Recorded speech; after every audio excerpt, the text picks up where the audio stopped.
जीव क्या करता है? प्रकृति का उल्लंघन उस बालक के समान करता है कि माँ की इच्छा के विरुद्ध बालक अपनी हरकतें करता है। बालक के समान वह उद्दंड हो जाता है। बालक के समान अपना अहित कर देता है। जैसे बालक हिताहित विचार नहीं कर पाता, अपने को नुकसान पहुंचाता है, अपनों को नुकसान पहुंचाता है, सारे जगत को नुकसान पहुंचाता है, तो फिर माँ उसका पीछा छोड़ती नहीं है। बच्चे का काम गलत कार्य करना है और माँ का कार्य सही कार्य कराना है। बच्चा उद्दंड होगा, माँ उसे सज्जन बनाएगी, पूरी ताकत लगा देती है। अब ऐसे बालकों को सुधारने के लिए माँ को 3 नीतियाँ अपनाना पड़ती हैं। पहले समता से समझाते हैं, फिर उसको दंड से समझाते हैं, और दंड से नहीं मानता है तो उसे भेद से समझाते हैं। जैसे तुम अपने बालक को जैसे बने तैसे सुधारने का प्रयास करते हो। माँ का एक ही लक्ष्य है, मैं बालक को बिगड़ने नहीं दूंगी, मैं बालक की जिंदगी बर्बाद नहीं होने दूंगी, मैं जैसे बने तैसे इस बालक को शत मार्ग पर लगाऊंगा। ऐसा ही 2 माताएं और हैं। एक प्रकृति माता भी है। प्रकृति भी यही चाहती है कि मेरे गोद में पलने वाला हर बालक सुखी हो, हर बालक सुखी हो, किसी को दुख ना हो। लेकिन बालक अपना स्वभाव नहीं छोड़ता, तो प्रकृति भी 3 रूप अपनाती है।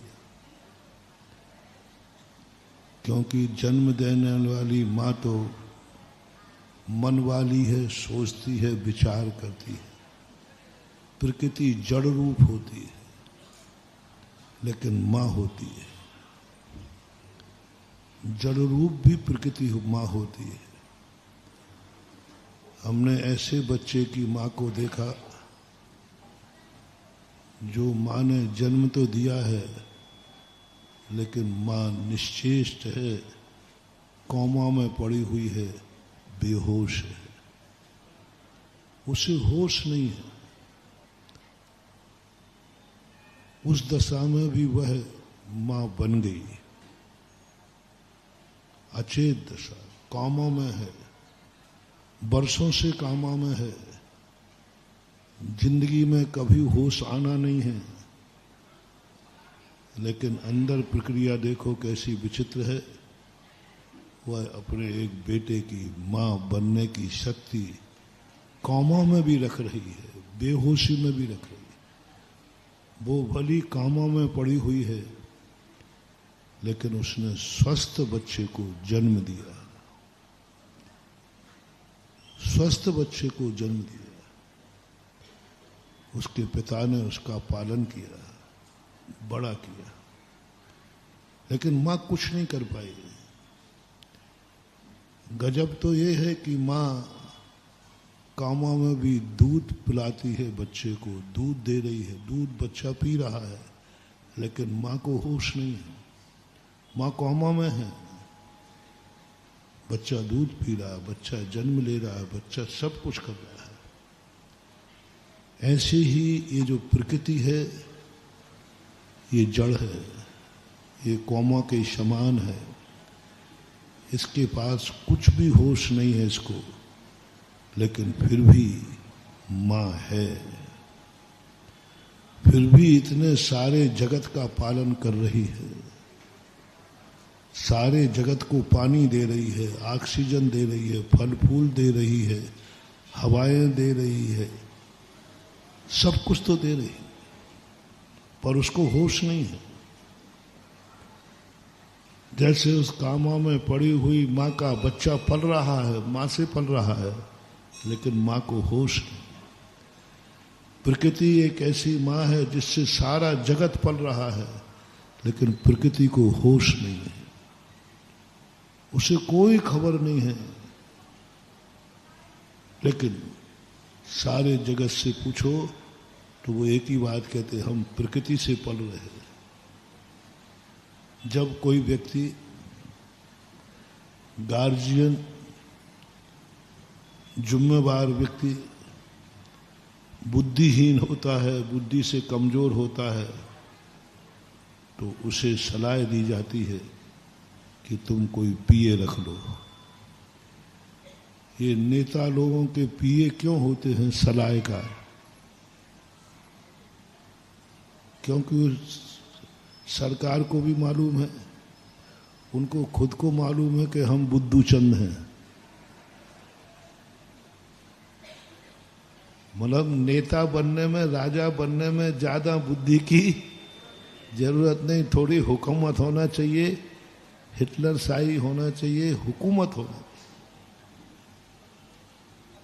थोड़ा रौब होना चाहिए, प्रभाव होना चाहिए, बस वो राजा बन सकता है। राजा बन सकता है, हुकूमत चला सकता है, लेकिन वो राज्य नहीं चलाएगा, राज्य तो मंत्री ही चलाएगा। बादशाह ने राज नहीं चलाया, राज तो बीरबल ने चलाया। समस्याओं का समाधान राजा नहीं करता, मंत्री करता। हाँ, बहुत बड़ी चीज बनी। प्रकृति ने, सरकार ने भी सलाहकार बनाए, उनको मालूम है कि नेता में कितनी अकल होती है, कितनी बुद्धि होती है। हमारे शास्त्रों में भी आया है, हमारे शास्त्रों में आया कि संघ में कोई व्यक्ति इतना दबंग होता है, इतना प्रभावशाली होता है कि उसका आदेश कोई नहीं टाल सकता। उसका प्रभाव है कि कोई गड़बड़ नहीं कर सकता, उसे आचार्य बना दिया जाएगा, लेकिन वो पढ़ा नहीं सकता,